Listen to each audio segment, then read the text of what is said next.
so much for joining me on my program once again. I appreciate you wherever you're joining me from. I say good morning, good afternoon, good evening. Accept my greeting according to your time zone. If you have not subscribed to my channel, please kindly subscribe to my channel. Click the notification bell so that you'll be notified anytime I upload a video. You can be among the first to receive it. Then go to the comment section at all times. Leave your comment, drop your contribution. If you have suggestions, make it out there.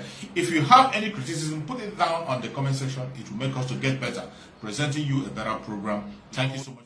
We want everyone to have a meaningful life.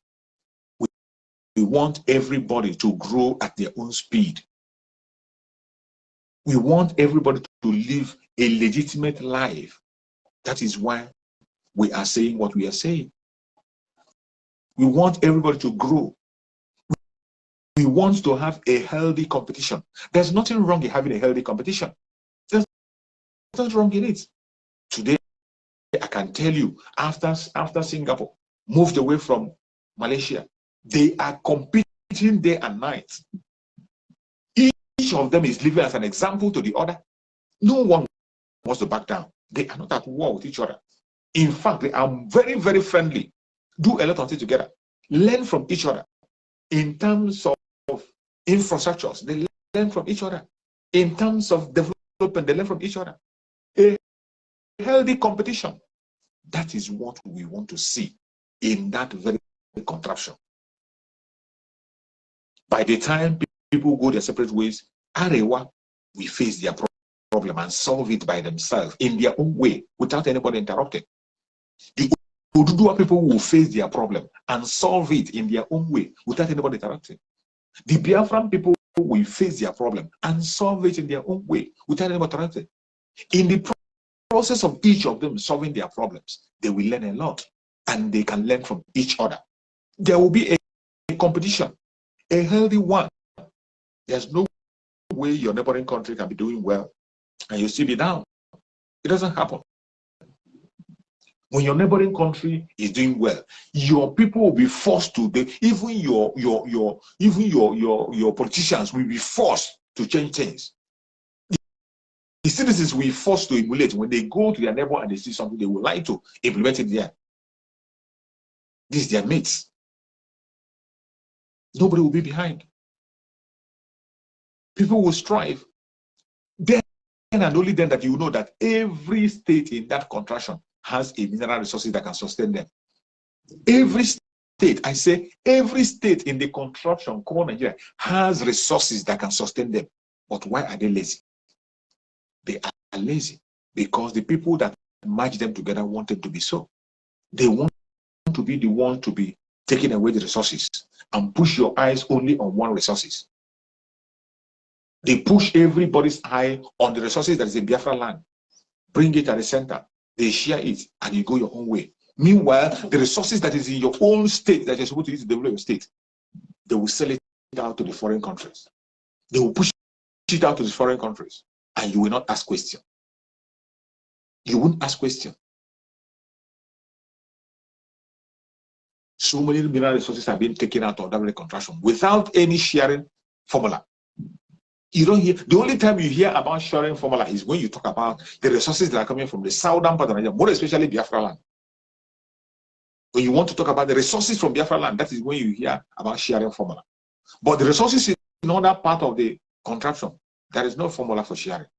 It is meant for them and for them alone. They move it. Some of them, sometimes you see a place where private jet was taking gold all from the forest to the UK. A private jet carrying gold from the forest direct to Europe. And this is the one you have seen. There are so many that are still going on, even as we are speaking now. As we are speaking, stealing of resources is still happening. And nobody cares about it. This is a country that will boast that they want to protect their borders and territory. But nowhere is protected. It is because of these same things that you see that the borders are porous. People can walk in and walk out. You don't even know who is in Nigeria and who is not. You can't even tell. That is why I tell people, nobody is a Nigerian. Nobody. Nobody is a Nigerian. Anybody that walks out from any part of Africa and gets into that country, you are a Nigerian. Nobody is in Nigeria. And that is why there is nobody that's patriotic to Nigeria. Today, look at your late Muhammad Buhari. Your late Muhammad Buhari is talking about after coming down from his seat, he will go to Niger and relax. He's mentioning Niger as his home, where he's going to relax. That was why he was busy using your money to build a train line to Niger Republic. And nobody was asking questions. And the funniest thing that the person who was defending the building of railway from Niger to Nigeria was somebody from the southern part of Nigeria, a Biafran. A Biafran was defending building railway. The transportation minister building railway from Niger to Nigeria. And when you see his explanation, you'll be wondering from which planet are these people coming. When you see what he was explaining about the economic importance, that it will be easy for the Nigerian people to be using the Nigerian port to export. Export what? What are they exporting? The only import we are getting from Niger is Boko Haram, militants, terrorists. That's all you get. What mineral resources are you bringing in from Niger Republic? What? What gain are you bringing from? The money that is generated from southeast part of Nigeria, the money that southeast part of Nigeria gives to Lagos State alone and to other states, the money generated is 1 million times higher than what you can get in Niger Republic, in the whole of Niger Republic. The money that the people from the southeast spend to travel from the southeast and the business they run from southeast to Abuja, southeast to Lagos, the money they generate southeast to Lagos, you cannot compare it to what you make in Niger for entire year. What they make in a week, you can't compare it to what they make in Niger for years. Of which importance? You build the railway station. Is it the railway station they can pay? Can they common fare, the fare of railway they can pay? They will not pay the fare. It will be free for them. They cannot pay the transport fare with that train. And of course, they'll be coming in without they don't need visa as usual, because you have seen your president telling you that is his own. They are trying to merge Niger and Nigeria has to be one. And the person they used to preach this wrong message was somebody from the southern part of Nigeria. Today, where is he? After using him, what happened? They dumped him and threw him to the dustbin. Today, have you ever heard about Rotimi Amaechi again? Are you not surprised? Initially, when you see media interviewing him right, left, and center, do you hear about him anymore? He has stolen as much as he can, and finally he disappeared. He has gotten as much as he wants, and he disappeared. And that is how they groom all these evil men in Biafra land. Look at Rotimi Amaechi with all the money he has stolen. The caliphate already know that this man is a criminal. He has stolen a lot of money, and they will keep silent. And they will be waiting on when they're going to use him. Just the same way they are using Tinubu today. A time will come when they are going to use Rotimi Amaechi. If Biafra doesn't leave this contraption, a time will come when Rotimi Amaechi will become the greatest enemy of the Biafran people. This same thing you saw Tinubu doing today, a time will come when Rotimi Amaechi will play the same role. When they were building Tinubu, some of you didn't know what was happening. When they were building somebody like Tinubu, you thought it was a joke.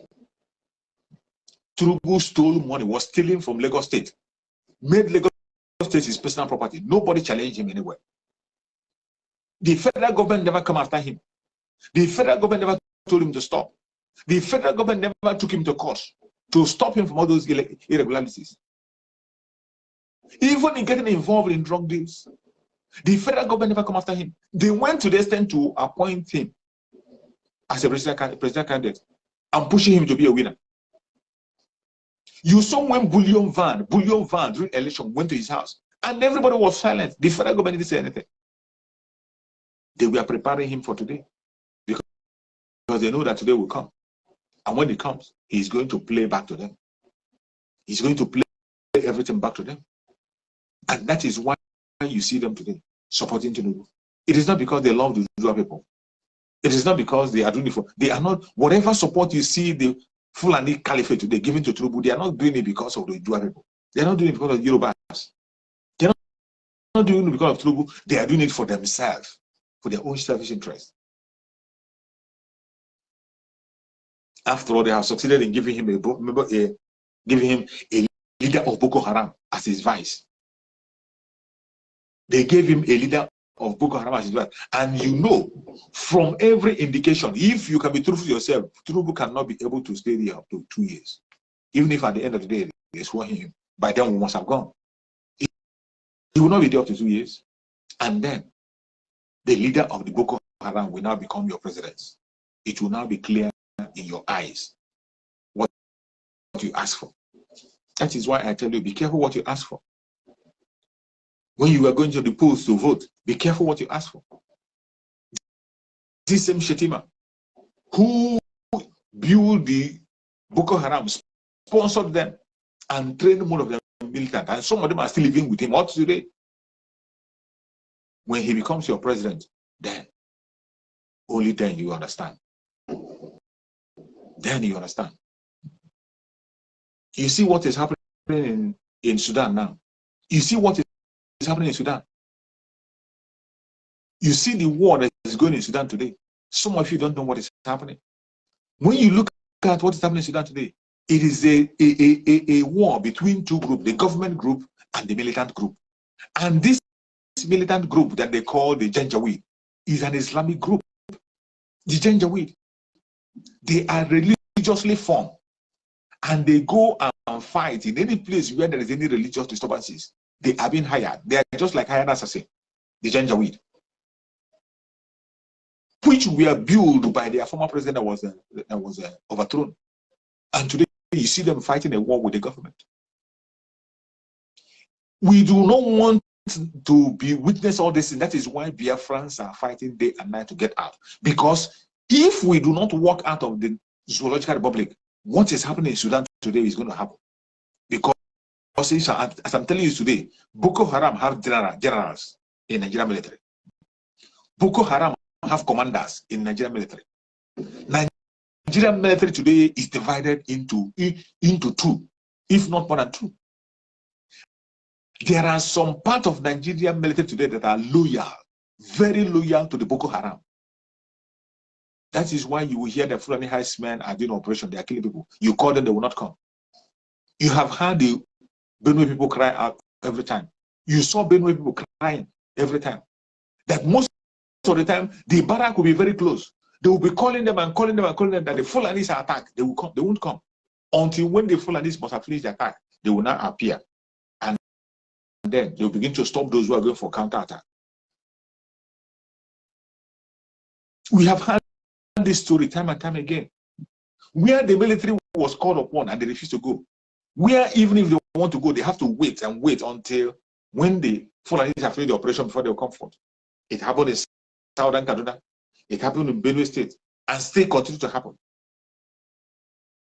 Today, the late Muhammadu Buhari has succeeded in dividing every single institution in that contraption, including the military. He has succeeded in dividing every single institution, including the military. Just waiting to explode, but I bet you we are ahead of them. The Biafran people, we are 1,000 miles ahead. That is why we are not relenting in our effort. We will continue to pursue our agenda. We will continue to fight ahead. We continue to move on until we work out in this year. This year, we must work out. So tell him to shove his apology to his pocket.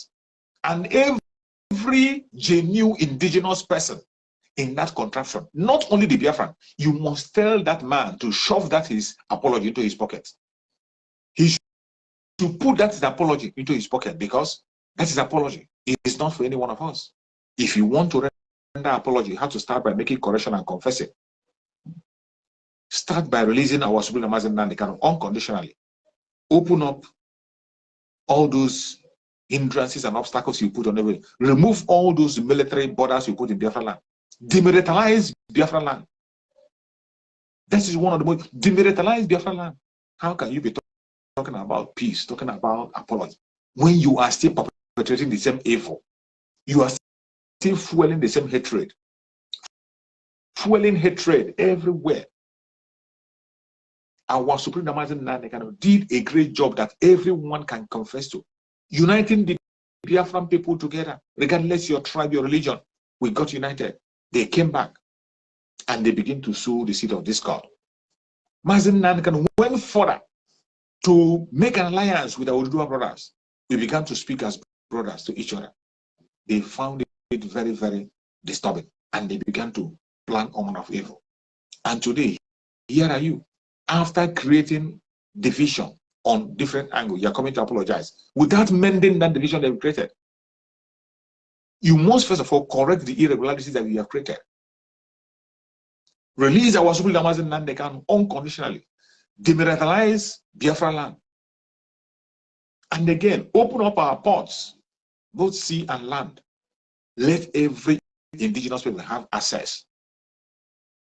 Remove all those hindrances you are putting in establishment and in business and in resources. Let every state be able to cultivate what they have and use it to develop their state. You don't just walk up and you begin to play all those your janjaweed games and you think you can win us. We are far ahead of you. There's no language you use for Biafra today that we have not had. There is no blackmail you bring today that we have not seen. There's no amount of deceit you are going to bring that we have not seen. We have seen it all. And that is why sometimes when they are talking, we look at them and we'll be laughing. I thank you for our new Prime Minister of Biafra government in exile, Mazi Simon Ekpa, who is doing a great job, responding when he has to respond, moving forward without looking back, without getting distracted. May Chukwu continue to guide him and protect him. We must be focused. We must continue to be focused, consistently pursuing what you're pursuing. Remember what Mazen Nandekano said. Mazen Nandekano said, consistency is the key. There are so many words that Mazen Nandekano has spoken to us that if we can put them into practice, we have no need to worry. There are certain of his videos that we play, certain videos of Mazen Nandekano. When you play it, it will be giving you an answer of what is happening today. That is why most of the time I urge people, take out some time to listen to the messages of Mazen Nandekano, his past broadcast. Take out some time, even if it is 10 minutes in a day, 15 minutes, 20 minutes.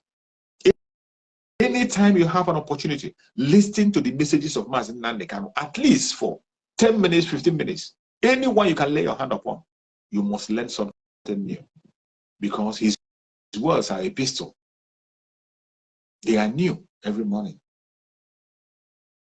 I thank Chukwu Abiyama, who has brought us this far, and he gave us a spokesperson, the new Prime Minister of Biafran Republic Government in Exile, Mazi Simon Ekpa, who is standing gidigba, unshaken, hitting every closed doors.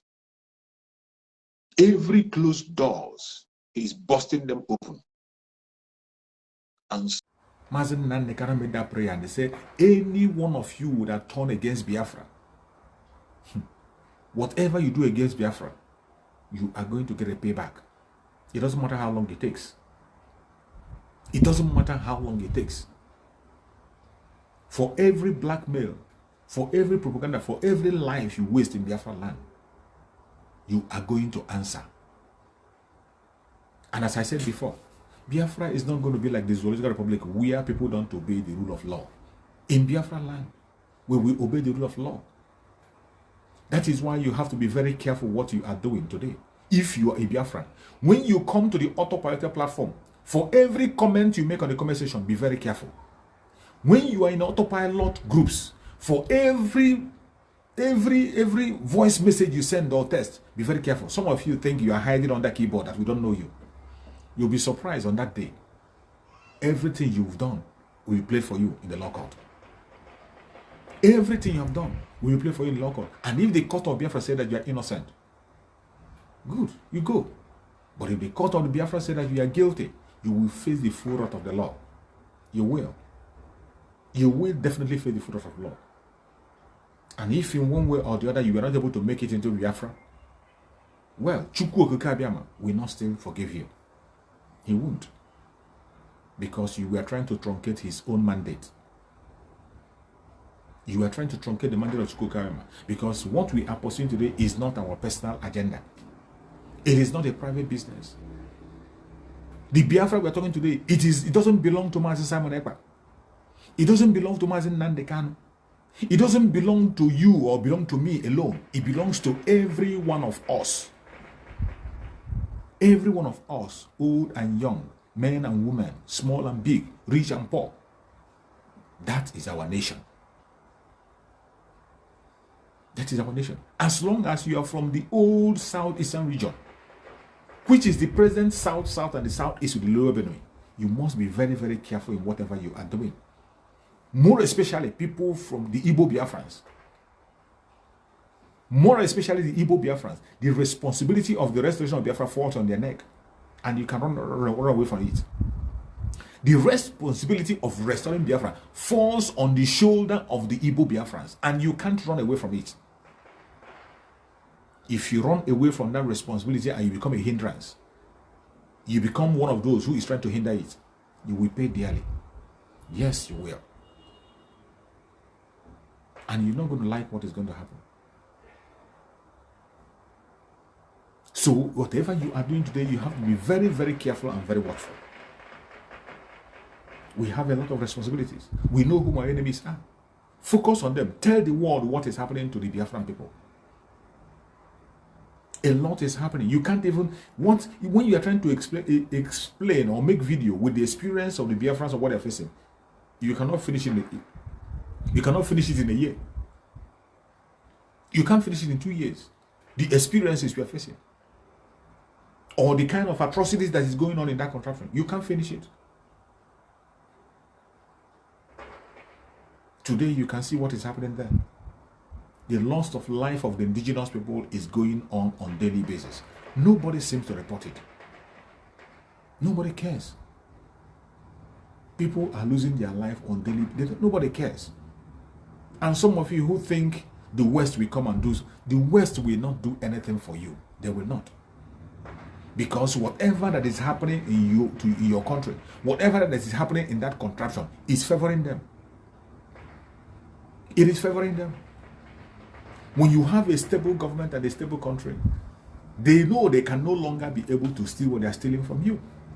And that was why, from the very first time, the British refused to hand over power to the southeast, south. That was why they refused to hand to the south, to the southern side. That was why they refused. That was why when the British was handing over, they refused to give power to the Oduduwa people and the Biafran people. Dr. Nnamdi Azikiwe and Awolowo was sidelined, and Tafawa Balewa was lifted up as the prime minister. And he was given all the powers. All the forces was in his hand to control. While Dr. Nnamdi Azikiwe became a ceremonial president. A ceremonial president with no powers at all. Because they knew that if the powers were to be in the southern part of Nigeria, that they cannot be able to be taking the resources of the country for granted. No. They can't be taking the citizens of that country for granted. And they cannot be taking the resources without question. They knew that the only people who are willing to open the borders, open for them to take whatever they want, are those ones that are not citizens of the country. Are the visitors, the Fulanis. Fulanis have no base. This is a fact that everyone knows. They have no country of their own. I am not just saying it. A governor in Bauchi, former governor of Bauchi State, said it in national television that Fulanis have no identity apart from Fulani. And that is true. And that is true. They have no identity apart from Fulani. That is what they are. And that is what they protect. That is what they represent at all times. He said it on the national television. Everybody saw it. That's what they are. That is why he said they opened the border open for every Fulanese in West Africa to come into Nigeria. That wherever you are, as long as you're Fulani, that you can come in, you are free. This is one of the crime that the late Muhammad Buhari committed. One of the crimes that if Nigeria were to be a country, that is a criminal offense. For you to open border portals and allow people who are not citizens to come and legalize themselves without any process is a crime. And the governor was defending that on national television, saying it, that they want to bring Fulanis. And he said that he himself has brothers in Mauritania. He has brothers in Mali. That you cannot just come and tell him that he's a Nigerian, that he's a Fulani. And every Fulani is a Fulani wherever you see them. What does that tell you? That tells you that they have no home. These people have no home. They have no country of their own. And when they discover that, now they are planning by all means to make Nigeria a place of their settlement. And that is why you see them trying to take away so many indigenous people from their land. That is why you see their Fulani herdsmen causing mayhem in villages. That is why you see Fulani herdsmen taking innocent life in several places. And the government is not reacting because they are in support. They are in charge. All this while you have been hearing people driven away from their places. Have you ever seen people from IDP camp going back home? Have you ever heard such news? Have you ever heard any news where they say that now finally the people in IDP are going back, who were driven from their village, are going back to where they were driven back from? You can't hear that. And I'm telling you about the northern part of Nigeria. There are many indigenous tribes in the north, but they are voiceless. Unlike the south. The south is lucky to have a loud voice like the Biafrans. The south is lucky. That is why when I see some people from the southern part of Nigeria attacking the southern the Biafrans, I'll just be laughing at them. People in the south don't even know the value of the Biafrans among them. Mainly the Igbo Biafrans. They cannot be intimidated. They cannot be pocketed. But look at the northern part of Nigeria. In the northern part of Nigeria, they have pocketed all the tribes, all the indigenous tribes in the north are in their pocket. The Hausa man today cannot come out and speak in the open. Hausa man cannot come out boldly and make a case for himself. Hausa man cannot come out and talk and people will take him serious. That is how bad it has become. And this is what we are seeing on a daily basis. And do you think it is the right? Do you think if the Igbo Biafrans that are very loud on speaking up on opinions, if they're not in the south, it would have been a different ball game. It would have been a different ball game. Fulanis would have been taken over everywhere for a very long time. But the only stumbling block they continue to have is the Biafran people, mainly the Igbo Biafrans. Our Oduduwa brothers are putting up their fights. But they have succeeded in dividing the Oduduwa people because of religion. That was the attack they came. They came into Oduduwa land and they planted religion. And religion have given them that upper hand in Oduduwa land to begin to cause mischief. But it's not that way in Biafra land. In Biafra land, it's not easy for them. It's not easy for them to come and play that religious game. They have been trying for years, up to the extent of having their mosque and whatever they have, building a lot of infrastructures in Biafra land, but yet they weren't able to win anybody because Biafrans know whom they are. Biafrans, we are religious people and naturally born religious people. We know our religion. If you see any Biafran who is pretending to be another religion, he's wasting his time. There might be some few Biafrans who pretend to be in the other religion. They are just pretending. They are just pretending. They know whom they are. Every Biafran know who he or she is. Some of them who are pretending for their own selfish interest or for their own selfish gain. And even the Fulani Caliphate know that they are pretending. They know. But because of money, they are willing tools in their hand. They can buy them over. They can use them when they want to use them and dump them. Because they made themselves available. But originally, every single Biafran know his stance and his levels. No Biafran will give in to all those nonsense. No reasonable, no responsible Biafran will give in to those rubbish blackmail. No, they won't. We know whom we are. And we are the salt you have in that very contraption today. In as much as you see people, they refuse to confess it. They refuse to acknowledge it. The Biafrans, mainly the Igbo Biafrans, are still the ones today that are giving them a voice. The Igbo Biafrans, look at the issue of this restructuring. Who gave them the voice of restructuring? It was Mazen Nandekano. Mazen Nandekano, our supreme leader, that gave them the courage to come out openly and demand for restructuring. Some of you forget so easily. There was a time restructuring was a taboo. To mention restructuring in Nigeria was a taboo. There was a time in that contraption to mention restructuring was a taboo. You dare not say it. But our Supreme Leader Mazen Nandekano came with his message, preached the message, and make sure he opened all the hidden things, gave the courage to the people. The indigenous people begin to react, and they begin to ask for that restructuring. Today, you can see people who stand in the House of Assembly and talk about restructuring. You can see people in the Senate talking about restructuring. You can see debate of restructuring today going on the media. All because of the Biafrans.